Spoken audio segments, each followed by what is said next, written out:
दीनानाथ कृपा सिंधु भगवान भोलेनाथ, जिनकी कृपा मात्र से ही इस संसार में जीव भव सागर से पार हो जाएं। भक्त कृपालो दीन बंधो दीन वत्सल दीनानाथ कृपा सिंधु भगवान भोलेनाथ, जिनकी पावन मूर्ति स्वरूपा भगवान की पावन कथा शिव महापुराण, जिस शिव महापुराण कथा का श्रवण दर्शन करने मात्र से सबके पाप नष्ट हो जाएं, ऐसी भगवान शिव की पावन कथा को हम सब लोग प्रणाम करते हैं। भगवान शिव के चरणों में प्रणाम करते हुए, माँ गौरा के चरणों में प्रणाम करते हुए, हनुमान जी महाराज ठाकुर जी महाराज के चरणों में प्रणाम करते हुए, हम सब लोग आज भगवान की मंगलमयी कथा के पंचम दिवस में प्रवेश करें। महापुरुषों ने बड़ा सुंदर कहा है,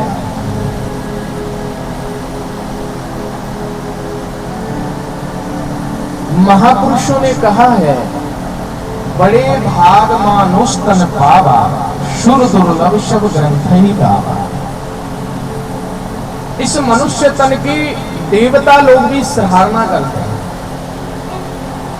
शास्त्रों में तो लिखा है कि देवता लोग कहते हैं कि हमसे श्रेष्ठ तो मनुष्य है, क्योंकि देवताओं को आजादी नहीं है भगवान का भजन करने की, और मनुष्य तो जब चाहे जहां बैठ करके भगवान का भजन कर सकता है। भागवत में एक प्रसंग आता है, जब राजा परीक्षित को श्राप लगा तो सुखदेव जी महाराज ने राजा परीक्षित को भगवान की दिव्य श्रीमद् भागवत कथा सुनाई। तो स्वर्ग लोक में बैठे बैठे इंद्र का आसन डोलने लगा। इंद्र ने अपने गुरुजी से पूछा, गुरुजी ये क्या हो रहा है, मेरा सिंहासन कैसे डोल रहा है? तो गुरुजियों ने कहा, मृत्यु लोक में भागवत हो रही है। इंद्र ने कहा, महाराज भगवान की कथा हो रही है और हम यहीं बैठे हैं, हम भी चलेंगे। तो देवताओं के राजा इंद्र ने कहा, यह संभव नहीं है, जो कार्य मनुष्य कर सकते हैं वो कार्य हम नहीं कर सकते। देवताओं ने कहा, रे राम राम, भगवान की कथा सुनना मनुष्य के लिए सुलभ है और देवताओं के लिए बड़ा दुर्लभ है। इंद्र ने अपने गुरु से कहा, गुरु महाराज हमें तो कथा सुननी है। तो गुरु बृहस्पति ने कहा, एक काम करो, भगवान की कथा बड़ी दुर्लभ है, इसलिए तुम भी स्वर्ग से कोई दुर्लभ वस्तु ले चलो। इंद्र ने कहा, महाराज दुर्लभ वस्तु क्या है? बोले, देवताओं के लिए कथा दुर्लभ है और मनुष्यों के लिए अमृत दुर्लभ है, इसलिए तुम अमृत का कलश ले चलो। अब इंद्र ने महाराज अमृत का कलश ले लिया। ध्यान देखिए सत्संग की कितनी महिमा है। अमृत कोई साधारण वस्तु नहीं है। अरे भैया, इस संसार में जब जब राक्षस उत्पन्न हुआ है तो भगवान ने किसी न किसी रूप में उसका उद्धार किया। रावण आया तो भगवान राम बन करके आए, कंस आया तो भगवान कृष्ण बन करके आए, हिरणाक्ष आया तो भगवान बारा बन करके आए, नरसिंह भगवान बन के आए। लेकिन महाराज कहते हैं कि जो ये अमृत है, अमृत देवताओं तक पहुंचाने के लिए भगवान को एक नहीं, दो नहीं, तीन नहीं, चार चार बार अवतार लेना पड़ा।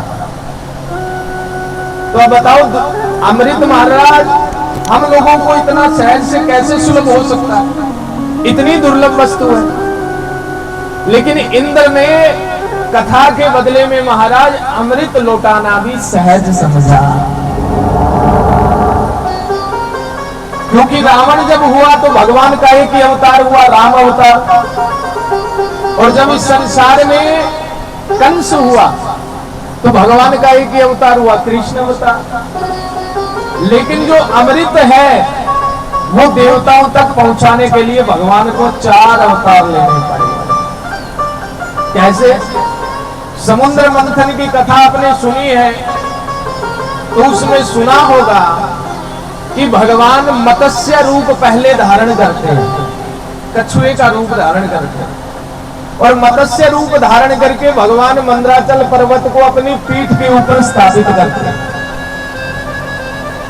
क्यों भगवान ने मत्स्य अवतार क्यों लिया? बोले भगवान ने जब मंदराचल पर्वत समुद्र पे रखा तो ये मंदराचल पर्वत समुद्र में डूबने लगा। अच्छा, जब मंदराचल पर्वत डूब जाएगा तो फिर महाराज मंथन कैसे होगा? मेरी माताएं सुबह सुबह महाराज दही को मथती है। आजकल हाथ वाला तो रहा ही नहीं, मशीनें हैं सबके,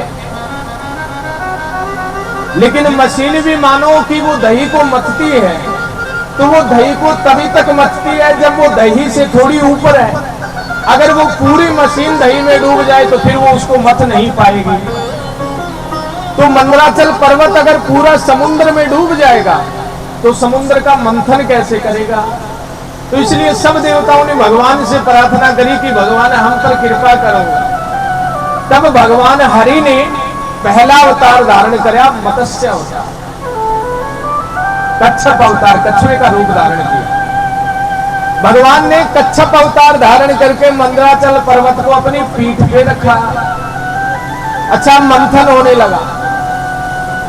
अब मंथन होने लगा तो अब भी बात नहीं बनी, बहुत बार मंथन किया लेकिन महाराज समुद्र से अमृत नहीं निकला। जब अमृत नहीं निकला तो अंत में भगवान विष्णु ही स्वयं धनवंतरी बन करके अमृत का कलश लेकर के प्रकट हो गए। बोलिए भक्तवत्सल भगवान,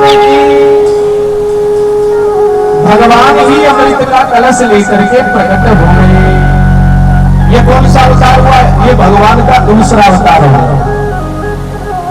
पहला अवतार भगवान ने कछुए का लिया, दूसरा अवतार भगवान ने मत्स्य का लिया, इसका धनवंतरी महाराज का लिया। अब तीसरा अवतार भगवान और ले रहे हैं। किसका अवतार ले रहे हैं? बोले तीसरा अवतार भगवान मोहिनी रूप धारण कर रहे हैं। जब अमृत भी मिल गया तो अब देवता लोग पान नहीं कर पाए तो राक्षस लोग वो अमृत का कलश लेकर के भाग गए। तो भगवान को एक और अवतार धारण करना पड़ा, मोहिनी अवतार। मोहिनी अवतार धारण करके भगवान ने राक्षसों को मोहित किया और फिर हरि अवतार धारण करके भगवान ने वही अमृत सारे देवताओं को पान कराया। इसलिए अमृत को पाने के लिए भगवान को बड़ी मेहनत करनी पड़ी है जी। और इंद्र ने कथा का नाम लेते ही वो अमृत का कलश उठा करके कथा सुनने के लिए आ गए। सुखदेव जी महाराज जब कथा का शुभारंभ किया तो इंद्र वहां पर आकर के विद्यमान हो गए और इंद्र ने कहा कि महाराज आप मनुष्यों को कथा सुना रहे हो, अरे इसलिए कि ये कथा सुन के अमर हो जाए, तो इनको अमर होने की औषधि हम दे देते हैं, ये अमृत ले लो। अमृत का प्रभाव है कि जो अमृत को पी लेता है अमर हो जाता है, इसलिए आप अमृत पिला दीजिए, लेकिन जो ये कथा का रस है ये हमें सुना दीजिए। सुखदेव जी महाराज ने ध्यान से इंद्र को देखा और इंद्र को देख करके कहा कि अरे ये तो बड़े स्वार्थी बन करके आए, भगवान की कथा में कभी स्वार्थी बन करके नहीं आना चाहिए, अभिमानी बन करके नहीं आना चाहिए। अच्छा, राजा इंद्र के घर में वैभव, धन, दौलत, ऐश्वर्य की कमी है क्या? कोई कमी नहीं है हमारा, लेकिन जब वो कथा सुनने आया तो मन में अभिमान भर करके आया। सुखदेव जी ने जब देखा तो सुखदेव जी महाराज ने डांट करके भगा दिया। प्रपश्यामो वयं सर्वे श्रीमद् भागवतामृता। देवताओं को अमृत के साथ में भगा दिया कि यहां से भग जाओ। अरे भैया, कथा सरलता का, सहजता का विषय है। अगर हम स्वार्थी बन के आएंगे, अभिमानी बन करके आएंगे तो भगवान के द्वार में बैठ करके भी कुछ नहीं पा पाएंगे। और अगर हम प्रेमी बन करके आएंगे, भगवान के दास बन करके आएंगे, भक्त बन करके आएंगे तो भगवान कृपा कर देंगे। कथा के माध्यम से ही भगवान स्वयं आपको आशीर्वाद प्रदान कर देंगे। इसलिए कथा में जाएं तो अभिमानी बन करके नहीं, भगवान के परम सेवक बन करके जाए, भगवान के भक्त बन करके जाए और भगवान से हमेशा बस यही प्रार्थना करें क्या कि हे प्रभु हम तो आपके दास हैं, बस कथा के माध्यम से इतनी कृपा करना कि कभी इस दास के घर में भी चक्कर लगा लेना, क्योंकि भगवान जिस स्थान पर आकर के विद्यमान हो जाए वहां से रोग दोष आदि व्याधि सब नष्ट हो जाती है। इसीलिए तो संतों ने कहा है मेरा छोटा सा परिवार हरि आ जाओ एक बार, मेरा छोटा सा परिवार हरि आ जाओ एक बार, मेरा छोटा सा परिवार हरि आ जाओ एक बार, मेरा छोटा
मंदिर जाऊं, जब जब सत्संग में जाऊं तो आपकी बड़ी याद आती है। इसलिए हे प्रभु इस शिव पुराण के फल स्वरूप और कुछ दो ना दो, लेकिन एक कृपा मुझ पर जरूर रहना। इस दास के घर में भी कभी चक्कर लगा लेना ताकि इसका भी कल्याण हो जाए। एक बार दोनों हाथ उठा करके भोलेनाथ को प्रेम से बनाइए, बोल शंकर भगवान।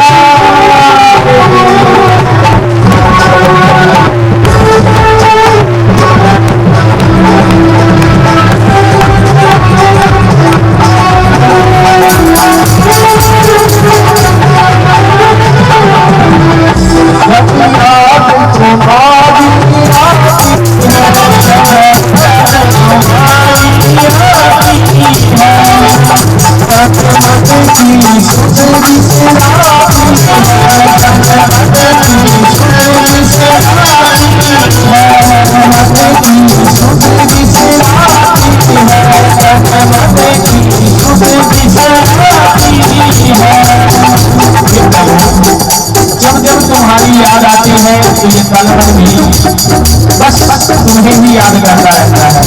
इसलिए हे प्रभु इस दास पर भी कृपा करना और हमारे घर में हमारी कुटिया में एक बार जरूर चक्कर लगाना। इसलिए प्रेम से आप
भगवान की जय।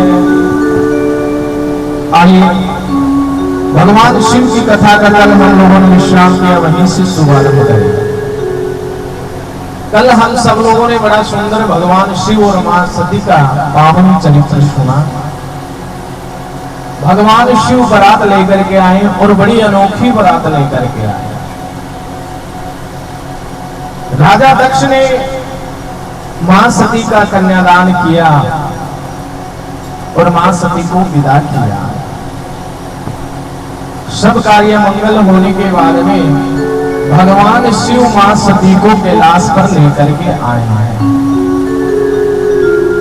बहुत समय तक आनंद से कैलाश पर रहने के बाद भगवान शिव ने समाधि में बैठ गए। एक बार मां सती के मन में विचार आया कि भगवान शिव आराधना किसकी करते हैं। अरे भैया महादेव तो सबसे बड़े, फिर भगवान आराधना किसकी करते हैं। मन में जब ऐसा विचार आया, जो भगवान अविनाशी है, सबके ऊपर कल्याण करने वाले हैं, और जब उनकी धर्मपत्नी के मन में ही ऐसा विचार आ जाए तो भगवान को उनका संशय फिर दूर करना ही पड़ता है। भगवान शिव ने सोचा चलो मां पार्वती को दिखाएं कि हम इसकी आराधना करते हैं। तो एक बार भगवान शिव मां सती को लेकर के मृत्यु लोक में आए। उस समय महाराज त्रेता युग चल रहा था और भगवान शिव बरगद के पेड़ के नीचे बैठ करके समाधि में बैठ गए। इधर मां सीता का जब हरण हुआ तो राम जी महाराज जंगल में भटक रहे थे। भगवान शिव मां सती को भगवान राम का चरित्र सुना रहे थे। थोड़ी समय पहले तो राम जी के चरित्र के विषय में सुना रहे थे कि मेरे स्वामी ऐसे हैं, मेरे स्वामी ऐसे हैं, मेरे प्रभु ऐसे हैं। लेकिन थोड़े ही समय बाद में प्रसंग सुना ही रहे थे कि राम जी महाराज सीता के लिए भयभीत हो गए और जंगल जंगल भटक रहे थे। पूछ रहे थे कोई पता बता दे, कोई पता बता दे, लेकिन पता किसी को हो तो बता। कभी वृक्ष से पूछते हैं, कभी महाराज वनचरों से पूछते हैं, ऋषि मुनियों से पूछते हैं। तो राम जी भटकते भटकते महाराज उसी मार्ग से जा रहे थे जिस मार्ग में भगवान शिव समाधि में बैठे। भगवान शिव समाधि में बैठे थे। राम जी के विषय में मां सती को बताया ही था। तो राम जी को जब मां सती ने देखा, मां सती के मन में महाराज विचार उत्पन्न हुआ कि भगवान कहते हैं ये मेरे स्वामी हैं, लेकिन भगवान के स्वामी तो जंगल जंगल भटक रहे हैं, महाराज अपनी पत्नी को खोज रहे हैं, ये कैसे स्वामी है। मन में संशय आ गया। तो सती मैया के मन में विचार आया कि मेरे प्रभु जिसको स्वामी मानते हैं वो वास्तव में स्वामी है कि नहीं, चलो परीक्षा करें। तो सती मैया ने महाराज राम जी की परीक्षा लेने के लिए सीता का रूप धारण कर लिया और जिस मार्ग से राम जी जा रहे थे उस मार्ग पे जाकर के खड़ी हो गई। राम जी उस मार्ग की तरफ जब जा रहे थे, सती जो सीता के रूप में थी, सती ने जब आवाज लगाई, राम जी ने पलट करके देखा तो राम जी ने सती मैया को महाराज प्रणाम किया, माते प्रणाम। और सती को जैसे ही माता कहा, सती के मन में बड़ी गिलानी हुई कि अरे ये तो साक्षात परमात्मा है, इन्होंने तो मुझे सीता के रूप में भी पहचान लिया कि ये सती है। तो मां सती के मन में बड़ी गिलानी हुई।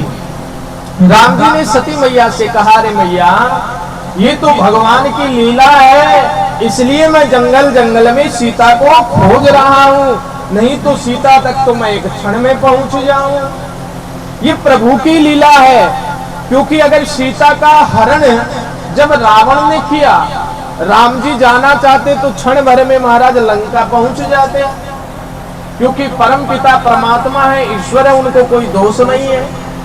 लेकिन राम जी सीधे न जाकर के जंगल जंगल के मार्ग से गए हैं। क्यों? क्योंकि जंगल में महाराज सब ऋषि मुनियों पे भी तो कृपा करनी है। अरे भैया इतने इतने वर्षों से जो संत महात्मा तपस्या कर रहे हैं, राम जी के दर्शन की अभिलाषा कर रहे हैं, आज महाराज उनको भी तो आशीर्वाद देना है, उनके भी तो मनोरथ सिद्ध करने हैं। इसलिए राम जी ने कहा, रे मैया मैं तो भगवान की लीला के लिए जंगल में भटक रहा हूँ, सीता को खोजने के लिए नहीं भटक रहा। राम जी ने कहा, मैं तो संतों के मन में अभिमान हो गया। क्या अभिमान हुआ कि जो संत महात्मा, एक लोक कथा आती है, वैसे पौराणिक कथा तो नहीं है, ये लोक कथा है।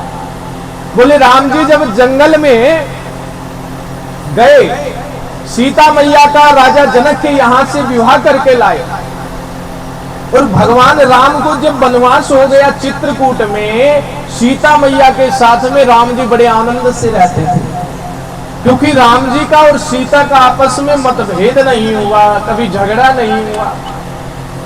सीता मैया सती थी और सदैव अपने पति की आज्ञा का पालन किया करती थी, तो आपस में राम जी का और सीता का झगड़ा नहीं हुआ। जब संतों ने सबने देखा तो मन में बड़ी प्रसन्नता हुई कि आहा, ऐसी स्त्री होनी चाहिए भैया, हम तो ऐसे ही सन्यासी बने हैं, अरे राम जी की तरह गृहस्थी बन जाते, देखो कितने आनंद से राम जी रह रहे हैं। भगवान को मन में जब संतों के प्रति ऐसा भाव उत्पन्न होते हुए राम जी ने देखा तो राम जी ने सोचा, राम राम ये तो गड़बड़ हो गया, अगर सीता से इस प्रकार मेरा मोह रहेगा तो संत तपस्या को भूल जाएंगे, सब गृहस्थी बन जाएंगे।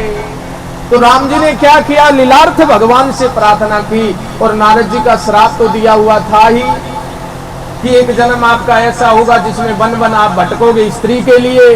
तो भगवान ने सोचा वो समय अनुकूल है, अब समय आ गया। तो राम जी ने एक महाराज मृग का बहाना लिया। अरे भैया, क्या राम जी जानते नहीं है कि सोने का कहीं मृग होता है? लेकिन सीता ने कहा मुझे ये स्वर्ण का मृग चाहिए और सोने का मृग भाग रहा है, तो राम जी को क्या पता नहीं है ये राक्षस है? लेकिन लीलार्थ राम जी महाराज उस मृग के पीछे दौड़े हैं और पीछे से रावण ने आकर के सीता मैया का हरण कर लिया। और जैसे ही हरण कर लिया, राम जी वन वन भटक रहे थे और बिलख रहे थे, रो रहे थे।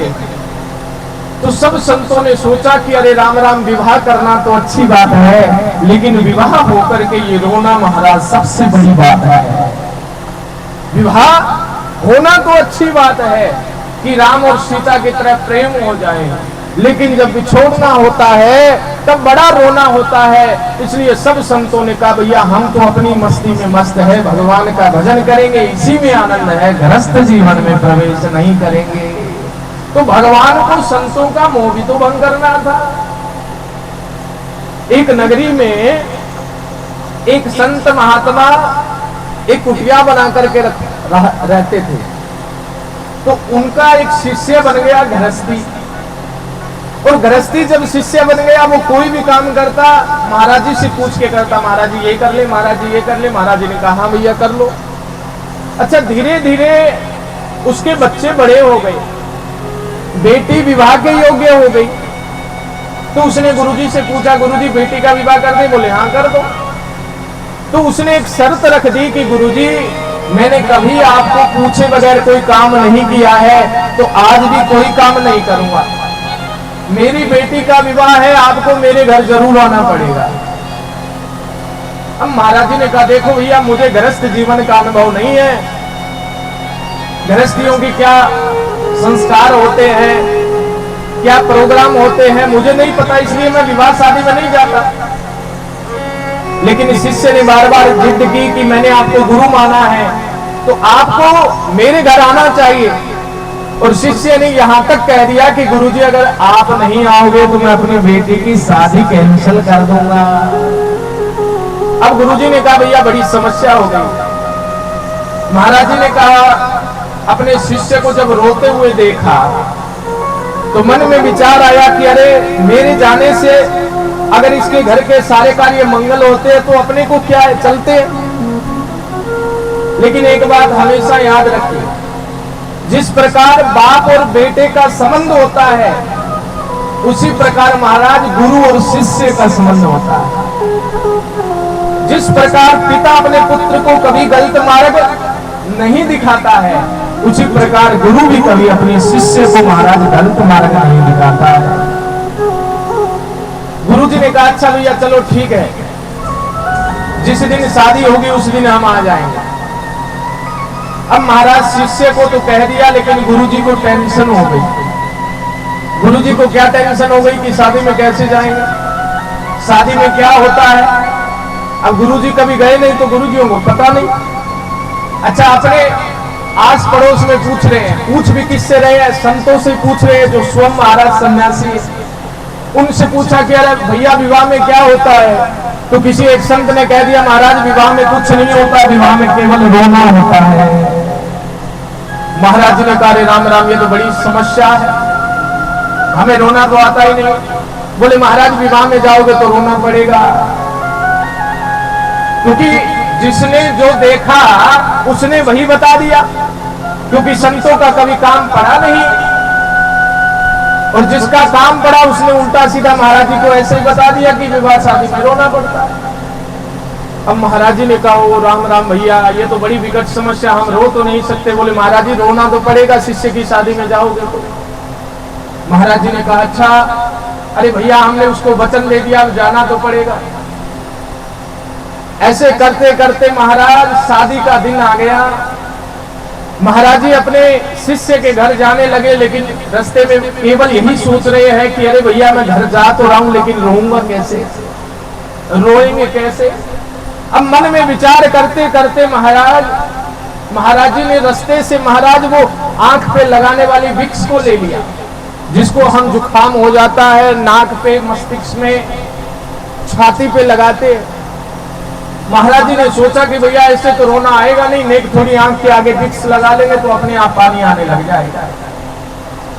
महाराज जी चल पड़े, जाकर के शिष्य के आंगन में बैठ गए। शिष्य बड़ा प्रसन्न हुआ, गुरुजी आ गए, गुरुजी आ गए, गुरुजी आ गए। अब गुरुजी आंगन में बैठे तो है, लेकिन बैठे बैठे सोच रहे हैं कि अरे भैया सब संतों ने कहा विवाह में रोना पड़ता है, लेकिन रोना कब पड़ता है ये किसी ने नहीं बताया, अब कब रोए। अब महाराज जी बेचारे पहली बार शादी में आए तो उनको प्रोग्राम का भी पता नहीं कि किस समय क्या प्रोग्राम होता है। आंगन में बैठे बैठे विचार कर रहे हैं। शिष्य ने कहा महाराज जी आराम कर लो। बोले नहीं नहीं आराम नहीं करना, बस यही ठीक है, क्योंकि महाराज जी ने सोचा कहीं हम आराम करने चले गए और पीछे से प्रोग्राम रोने वाला हो गया तो। महाराज जी ने कहा नहीं नहीं हम यहीं बैठे रहेंगे। महाराज जी आंगन में बैठे महाराज। अच्छा बैठे बैठे महाराज जी सोच रहे हैं कि रोना होगा कब, पता तो नहीं। इतने में महाराज नगर से औरतों का झुंड आने लगा। महाराज जी ने सोचा हो ना हो महाराज औरतों का झुंड आ रहा है, अब मुझे लग रहा है रोना पड़ेगा। महाराज जी ने तो विक्स अपनी अंगुलियों पे लगा ली, तैयारी कर ली कि औरतें आ रही है तो रोना पड़ेगा, तो चलो तैयारी कर लेते हैं। औरतें आई, विवाह वाले दिन तो नगर वाले भोजन करने आते ही है। सब औरतें आई बन ठन करके और आती और महाराज जी की बगल से जाकर के सीधा टेंट में घुस जाती और सब खा पी करके महाराज मदमस्त हो जाती। कोई खिलखिला रही है, कोई मुस्कुरा रही है। महाराज जी ने कहा कि अरे भैया भक्तों ने तो कहा था रोना पड़ता है, लेकिन यहाँ तो सब लोग हंस रहे हैं, मुझे लग रहा है ये प्रोग्राम दूसरा है, अभी नहीं रोएंगे। अच्छा भैया ऐसे विचार करते करते दोपहर हो गया। अब महाराज भातवियों के आने का समय हो गया। अब जब भातवियों के आने का समय हो गया, इधर से माताएं जा रही है, उधर से भातवी आ रहे हैं। महाराज जी ने कहा मुझे ये लग रहा है अब ये दोनों आपस में टकराएंगे और अब पक्का रोना पड़ेगा। अब तो महाराज भातवी आकर के दरवाजे पे खड़े हो गए, माताएं भी जाकर के भात लेने के लिए दरवाजे पे पहुंच गई। अब महाराज जी अपनी कुर्सी से उठ उठ के देख रहे हैं कि रो रहे हैं कि नहीं रो रहे, रो रहे हैं कि नहीं रो रहे। अच्छा एक एक करते करते महाराज भातवियों का भात लिया, सब लोग आ रहे हैं और सब लोग आकर के वहीं आंगन में चदरें बिछी थी, सब लोग आकर के वहीं बैठ गए। अब सब लोग बैठ गए। महाराज जी ने सोचा रहे गेट पर तो नहीं रोए, मुझे लग रहा है मेरे ही आसपास आकर के रोएंगे सबके सब। अब एक एक करते और आकर के महाराज जी के पास बैठ जाते हैं। अच्छा अब एक पंडित जी भी वहां बैठे हैं, वो महाराज आरती के अंदर स्वस्तिक बना रहा है, पूजा की तैयारी कर रहा है। महाराज जी ने पंडित जी से पूछा क्यों पंडित जी प्रोग्राम कब प्रारंभ होगा? तो पंडित जी के समझ में नहीं आया कौन से प्रोग्राम की बात कर रहे हैं। तो पंडित जी ने सोचा ये भात वाला पूछ रहे होंगे, तो पंडित जी ने कहा बस अभी प्रारंभ होने वाला है। बोले अच्छा अभी हो जाएगा? बोले हाँ हाँ अभी बस 10 मिनट में प्रोग्राम प्रारंभ हो जाएगा। महाराज जी ने सोचा चलो भैया 10 मिनट में हो जाएगा तो हम भी तैयारी कर लेंगे। महाराज जी फिर तैयार हुए रोने के लिए, लेकिन इतने में सब लोग आकर के बैठ गए, सब मुस्कुरा रहे हैं, लेकिन एक उदासी है तो केवल मामा के चेहरे पे है। क्यों? भात वाले दिन मामा ही उदास रहता है कि कोई चीज की कमी ना रह जाए। महाराज जी ने सबकी तरफ देखा, सब मुस्कुरा रहे हैं, लेकिन मामा बड़ा उदास है। महाराज जी तो अपनी कुर्सी को मामा की बगल में ले गए सोचा कि यही बेचारा दुखी है, इसी के पास बैठ जाए। उससे पूछा और कैसे हो? बोले हाँ हाँ गुरुजी आनंद है आनंद है। बोले और बताओ प्रोग्राम कब प्रारंभ होगा? बोले बस महाराज अभी 5 मिनट और लगेगी। बोले 5 मिनट में हो जाएगा? बोले हाँ हाँ 5 मिनट में हो जाएगा। अब महाराज जी तो फिर तैयार हो गए कि 5 मिनट में प्रोग्राम होने वाला। भात भी आए, थाली में महाराज जो भी भात का सामान लेकर के आ रहे, थाली परात में सब रखा, और कोई मामा मिल नहीं कर रहा है, कोई सगा मिल नहीं कर रहा है। महाराज सब एक दूसरे को उठा रहे हैं। महाराज जी ने सोचा एक दूसरे के सर बढ़ा बढ़ा करके रोएंगे महाराज, लेकिन भात वाला भी प्रोग्राम हो गया, कोई नहीं रोया। अब तो धीरे धीरे दिन ढलने लगा, शादी का समय हो गया। अब महाराज के मन में बड़ा संशय है, महाराज जी पूछे तो पूछे किससे कि प्रोग्राम कब होगा। ऐसे करते करते फेरों का समय हुआ, बारात दरवाजे पर आ गई। इधर से बारात दरवाजे पे आई है, इधर से महाराज सालियां सब लोग मिलकर के महाराज वहां दरवाजे पे गई है रिबन कटवाने के लिए, आरता करने के लिए। जैसे ही वहां पहुंची है, महाराज जी ने सोचा ऐसी प्रथा है, पहले छोटे बच्चे रोते उसके बाद बड़ों का नंबर आता है। अब तो महाराज साली और सब गए, रिबन कटवाया, सबने ताली बजाई, लेकिन रोया कोई नहीं। महाराज जी बड़े दुखी। धीरे धीरे महाराज फेरों का समय हो गया। अब तो पंडित जी आंगन में शादी की तैयारी करने लगे। महाराज जी ने कहा अरे पंडित जी आप बात मुझे सच सच नहीं बताते, आप कृपा करके मुझे ये बता दो कि असली प्रोग्राम कब होगा, असली प्रोग्राम कब होगा। तो पंडित जी ने फिर कहा महाराज जी हाँ अब असली ही प्रोग्राम होगा, क्योंकि शादी में सबसे महत्वपूर्ण फेरे ही होते हैं। तो उसने कहा हाँ हाँ महाराज जी अब असली प्रोग्राम होगा, बस आधी घंटा में प्रारंभ हो जाएगा। महाराज जी ने कहा अच्छा भैया। अब तो महाराज जी इंतजार करते रहे करते करते फेरों का समय हो गया। सब ब्राह्मण मंत्र मंगल पढ़ने लगे, शादी हो गई। शादी होने के बाद सारी क्रिया हो गई। अब महाराज विदाई का समय आया। विदाई का समय आया तो पहले तो एक ऐसा समय होता था कि महाराज बेटी जब विदा होती थी तो पिता का घर छोड़ने में महाराज उसको बड़ा कष्ट होता था। अपने पिता का घर छोड़ने में बड़ा कष्ट होता था। बेटी को जबरदस्ती महाराज गाड़ी में डोली में बिठाया जाता था कि बेटी जाना पड़ेगा जाना पड़ेगा। लेकिन आजकल का समय कैसा है, फेरे हो गए, विदाई का समय हो गया, मां तो बड़ी उदास है, बहन भी उदास है, लेकिन जिस बेटी का विवाह है आज वो उदास नहीं है। गाड़ी आई दरवाजे पर, गाड़ी में बैठे और जब जाने लगे तो रोने की बजाय महाराज चलती गाड़ी में बहू अपने माता पिता को बाय बाय करेगी, टाटा बाय बाय। महाराज जी ने कहा हो गई शादी? बोले हाँ हो गई शादी। बोले अरे भैया इस शादी में कहीं रोना तो हुआ ही नहीं। बोले महाराज जी जब शादी होती है तब रोना नहीं होता, रोना तो शादी के बाद होता है।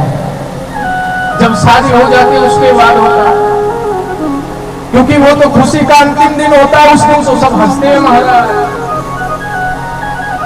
असली विवाह तो, असली झगड़ा भी महाराज शादी के बाद होता है। इसलिए गृहस्थ जीवन भी ऐसा हो जिस गृहस्थ में राम और सीता जैसा प्रेम है। राम जी ने सीता से प्रेम करके संतों का मन मोह लिया, और जब सीता का हरण हुआ तो सबके मन में वैराग्य उत्पन्न कर दिया कि अरे भैया इस जगत में भले कहीं भटक लो, लेकिन राम जी के भजन बिना जीवन में कहीं कल्याण नहीं, कहीं शांति नहीं है। इसलिए जीवन में और कुछ मिले या ना मिले, लेकिन भगवान के भजन का कभी त्याग मत करना, भगवान का भजन मत छोड़ना।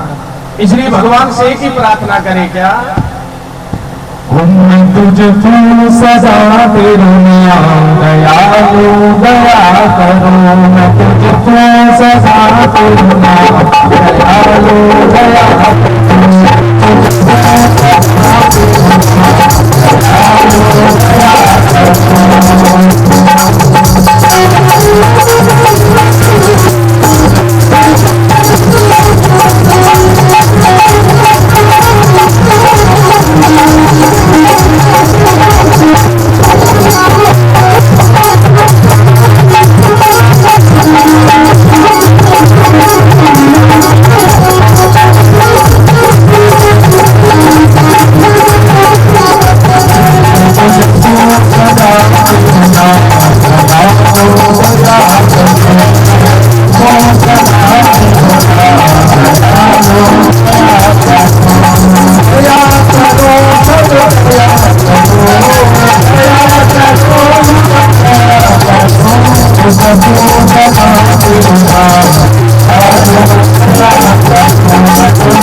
जब भगवान राम की परीक्षा दी और भगवान शिव को यह पता चला कि मेरे प्रभु की परीक्षा सीता ने ली है, तो मानो महाराज उसी समय मन से भगवान शिव ने सती मैया का त्याग कर दिया, मां सती का त्याग कर दिया। राम जी की परीक्षा लेने के बाद मां सती वहीं बगल में आकर के बैठ गई। अच्छा, भगवान शिव ने मां सती का त्याग क्यों किया? अरे भैया, जिसको आप गुरु समझते हो और गुरु की पत्नी गुरु माता हो जाती है, अपनी मां के तुल्य हो जाती है।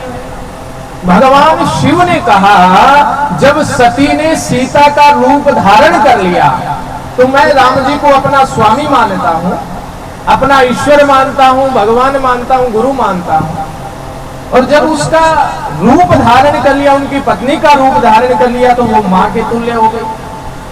अरे भैया, मां से व्यक्ति अपनी धर्म पत्नी जैसा संबंध कैसे बना सकता है?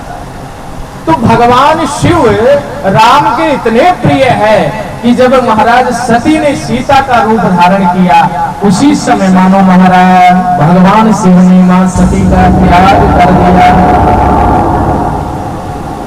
लेकिन भगवान शिव ने मां सती से यह कहा नहीं कि मैंने तुम्हारा त्याग कर दिया, लेकिन मन से भगवान शिव ने सती का त्याग कर दिया। मां सती को इस बात का पता चला। भगवान शिव जैसे समाधि से जगे, भगवान शिव ने स्वयं मां सती को प्रणाम किया है। भगवान शिव सती को लेकर के कैलाश में चले गए। एक दिन ऐसे ही चर्चा चली तो भगवान शिव ने कहा, अरे सती, अब तुमने मां सीता का रूप धारण कर लिया, तब से मैंने आपको अपने मन से छोड़ दिया, मन से आपका त्याग कर दिया।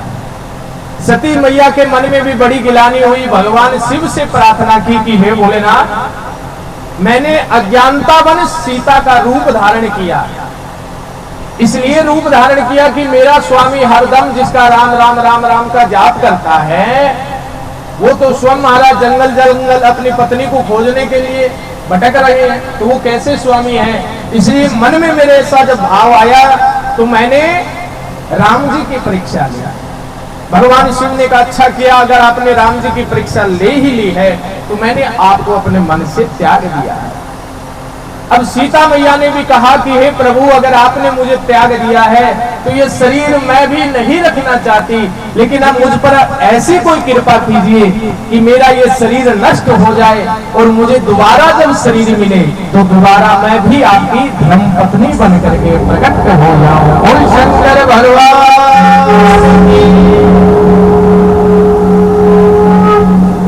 कहते हैं कि जब भगवान शिव से मां सती ने ऐसे कामना की है तो भगवान ने एक लीला की है। क्या लीला की?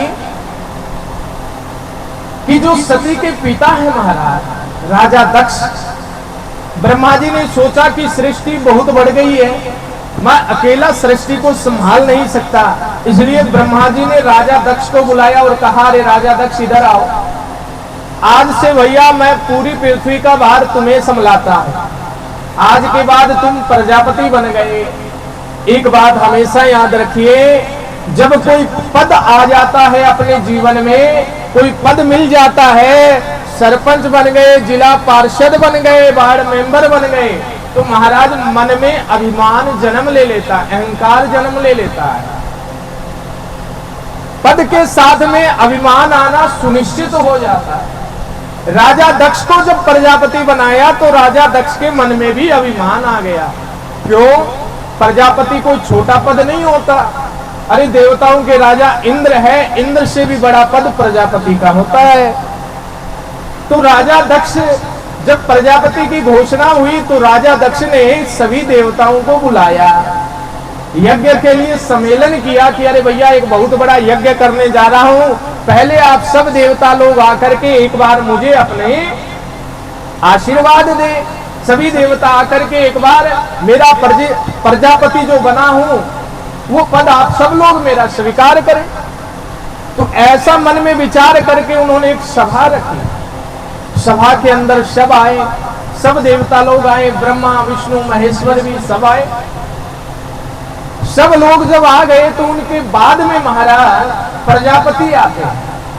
राजा दक्ष जब आया है तो सब देवता अपने अपने स्थान पर खड़े होकर के प्रणाम कर रहे हैं। क्यों?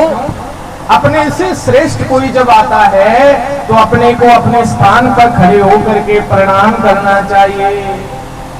राजा दक्ष जब आए तो सब देवताओं ने उठ करके प्रणाम किया, लेकिन भगवान शिव, ब्रह्मा जी और भगवान विष्णु खड़े नहीं हुए। अब जब वो खड़े नहीं हुए, राजा दक्ष आए, तो राजा दक्ष के मन में अभिमान तो भरा ही था। अब राजा दक्ष जैसे ही अपने राज सिंहासन पर बैठे तो बैठते ही महाराज उस पद का अहंकार स्वयं प्रकट होने लगा। कैसे? सभापति जैसे ही बैठे तो उनको बैठते ही कहा कि अरे भैया इस सभा के अंदर ऐसे अभद्र व्यक्तियों को किसने बुलाया जिनको सभा में बैठने का भी ज्ञान नहीं है। अरे भैया जब अपने से कोई श्रेष्ठ आता है तो उसको उठ करके प्रणाम करते हैं। लेकिन ये मतवाले हाथी की तरह बैठे रहे। अरे भैया, ब्रह्मा जी तो चलो परम पिता है, मेरे पिता तुल्य है, भगवान विष्णु भी मेरे परम पिता है, पिता तुल्य है, लेकिन शंकर को तो मैंने बेटी दी है, ये तो मेरा जमाता है। अरे जमाई है, जमाई तो जब ससुर आता है तब खड़ा होना चाहिए, लेकिन ये भी मतवाले हाथी की तरह बैठा रहा। ऐसे अभद्र पुरुष को किसने बुलाया है? राजा दक्ष महाराज बुरा भला कहने लगा। एक बात हमेशा ध्यान रखिए, शास्त्र कहते हैं कि गुरु की निंदा और भगवान की निंदा कभी अपने कानों से नहीं सुननी चाहिए। कहते हैं कि उसी सभा में नंदी जी बैठे थे और राजा दक्ष जब बुरा भला कहने लगा तो नंदी को बड़ा क्रोध आया। गोस्वामी तुलसीदास जी महाराज रामचरितमानस में लिखते हैं क्या, गुरु निंदा सुनहि गाना पाप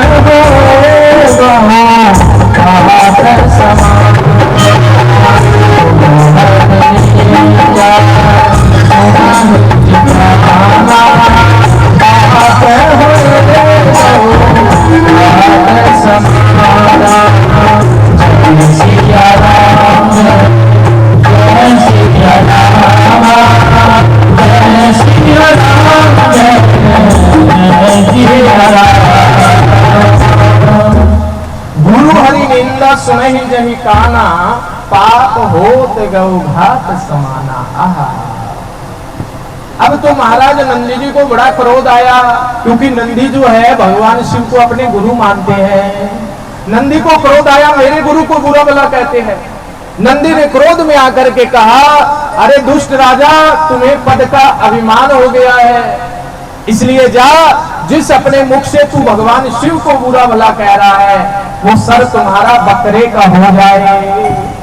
श्राप दे दिया महाराज। जैसे ही श्राप दिया है, वहां पर महाराज भगु महाराज बैठे थे, उन्होंने खड़े होकर के कहा कि अरे हमारे राजा को श्राप देते हो, जाओ हम भी श्राप देते हैं भगवान शिव के भक्तों को, जितने भगवान शिव के भक्त है वो सब पाखंडी हो जाएगा। जैसे ही श्राप दिया, इधर महाराज नंदी महाराज को क्रोध आ गया। इतने में कुशा देवता खड़े हो गए। कुशा ने कहा, अच्छा, अरे भैया, हमारे राजा को श्राप देते हो, तुम्हारी क्या मजाल है? ऐसा कह करके अपनी दाढ़ी पर हाथ फेर करके हंसने लगा।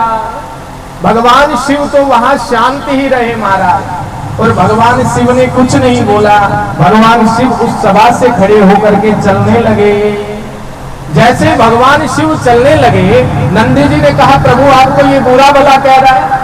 भगवान ने कहा कि अरे हम इस सभा में प्रजापति दक्ष को प्रजापति बनाने आए थे, लेकिन यहाँ तो श्रापित सभा हो गई, सब एक दूसरे को श्राप दे रहे, इसलिए क्या करें? भगवान शिव ने कहा, कुछ करने की आवश्यकता नहीं, अब तो यहाँ से मौन होकर के चलो।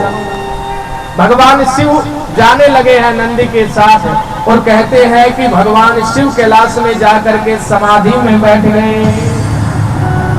और जैसे ही भगवान समाधि में जाकर के बैठे, मां सती को पता तो चल गया कि भगवान शिव समाधि में बैठ गए, लेकिन इस बात का पता नहीं चला कि भगवान शिव को क्रोध क्यों आया जो भगवान ने इतनी बड़ी समाधि लगा ली। धीरे धीरे समय बीतने लगा, प्रजापति दक्ष को प्रजापति बना दिया गया। तो पहले ऐसा होता था कि जब भी कोई बड़ा पद मिलता था तो व्यक्ति क्या करता था? यज्ञ कराता था, कथा कराता था, सत्संग करता था, जिससे नगर का कल्याण हो सके। लेकिन आजकल तो जब महाराज कोई सरपंच बनता है, जिला पार्षद बनता है, नगर पालिका का मेंबर बनता है, तो क्या करते? बोले पार्टी करेंगे। बोले काहे की पार्टी? बोले शराब की पार्टी करेंगे। तो महाराज अपनी प्रजा का विध्वंस कर देते हैं। बोले राजा बनने के बाद में राजा को ऐसा काम करना चाहिए जिससे अपना भी कल्याण हो और प्रजा का भी कल्याण हो जाए। बोलिए भक्तवत्सल भगवान की। लेकिन आजकल तो महाराज असुरों जैसे काम करते हैं, पार्टी करेंगे महाराज। अरे भैया, सरपंच बन गए, आज तो वार्ड मेंबर बन गए, जिला पार्षद बन गए, आज तो पार्टी है, पार्टी नहीं करना चाहिए। अरे भैया भोजन कराइए, भंडारा लगवाइए और सत्कर्म कीजिए जिससे प्रजा का भी कल्याण हो और अपना भी कल्याण हो। पार्टी मत कीजिए। भैया मदिरा पान इत्यादि करनी है तो अपने घर से दूर रख करके उनको कराइए। लेकिन जिस दिन भगवान ने हमको राजा बनाया है, जिस दिन भगवान ने हमको कोई पद दिया है, उस दिन घर में महाराज सत्कर्म कीजिए कि भगवान के आशीर्वाद से ये पद मिला है, तो हम भगवान का धन्यवाद करते हैं। बोल शंकर भगवान की। लेकिन हम लोग धन्यवाद तो नहीं करते, नए राम का नाम लेते हैं और जीवन को ऐसे नास्वर बना देते हैं महाराज। और पहले दिन जब पार्टी चलती है तो फिर जब तक वो रहता है तब तक ऐसी पार्टियां चलती रहती है, लेकिन भगवान का भजन करना भूल जाता है। इसलिए तो आगरा के बड़े सुंदर संत हुए महाराज विष्णुदत्त जी महाराज, उन्होंने एक बड़ा सुंदर भाव लिखा है ऐसे लोगों के लिए। बोले क्या? बोले न राम नाम ली लो तूने भरी जवानी में, अरे डूब के मर गया रे चुल्लू भरे पानी में। अरे भैया इतना सुंदर भगवान ने तुम्हें पद दिया है, इतना सुंदर भगवान ने मान प्रतिष्ठा दी है, लेकिन तुमने सब मिट्टी में मिला दिया। इसलिए संत ने बड़ा सुंदर कहा। आइए मेरे साथ मिलकर के गाने का प्रयास करें। ना राम नाम लीनो, ना कृष्ण नाम लीनो, तुम्हें भरी जवानी है कमर जाए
क्या कर रहा है?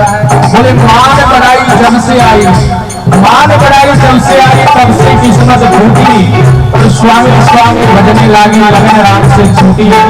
जिस दिन कोई मान सम्मान पद प्रतिष्ठा हमको प्राप्त होती है, उस दिन सबसे पहले क्या होता है? बोले महाराज अपना नाता भगवान से छूट जाता है। कोई पद मिल जाता है, उसके बाद अपना नाता भगवान से अपने आप ही छूट जाता है। तो संत महात्मा लोग कहते हैं क्या? सच्ची भक्ति भक्ति में सच्ची सच्ची भक्ति सच्ची भक्ति भक्ति में सच्ची भक्ति भक्ति में सच्ची भक्ति से मुक्ति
ना राम नाम लीनो, ना कृष्ण नाम लीनो, तुम भरी जवानी में कमर जागे चूभर पानी। बोले अरे भैया, ये मनुष्य तन इतना श्रेष्ठ भगवान ने हमको प्रदान किया है, लेकिन मनुष्य तन प्राप्त करके अगर कोई छोटा सा पद मिल जाए तो सबसे पहले हम भगवान से नाता तोड़ते हैं। इसलिए भैया, मान बढ़ाई जब से आई तब से किस्मत फूटी। भगवान सब कुछ दे, मान सम्मान प्रतिष्ठा भी दे, लेकिन भगवान से की प्रार्थना करे कि बस आपसे नाता न टूटे। इधर महाराज मां सती को जब पता चला कि भगवान शिव ने महाराज मेरा परित्याग कर दिया है, तो भगवान शिव का ध्यान करने लगी और सती अपने कल्याण का मार्ग देखने लगी। इधर राजा दक्ष ने महाराज एक बहुत बड़ा यज्ञ किया। जब प्रजापति बन गए तो यज्ञ करने के बाद राजा ने महाराज सभी देवी देवताओं को बुलाया, लेकिन भोलेनाथ को नहीं बुलाया, भगवान शिव को नहीं बुलाया। भगवान शिव को जब नहीं बुलाया, एक बात हमेशा याद रखिए, घर में भले ही कितनी पूजा पाठ हो, लेकिन जिस पूजा पाठ में भगवान शिव की पूजा नहीं की जाती, वो यज्ञ, वो हवन, वो पूजा संपन्न नहीं होती है। आहा, आज मानो महाराज भगवान शिव को नहीं बुलाया, बाकी सभी देवी देवताओं को निमंत्रण दे दिया, सब लोग जाने लगे।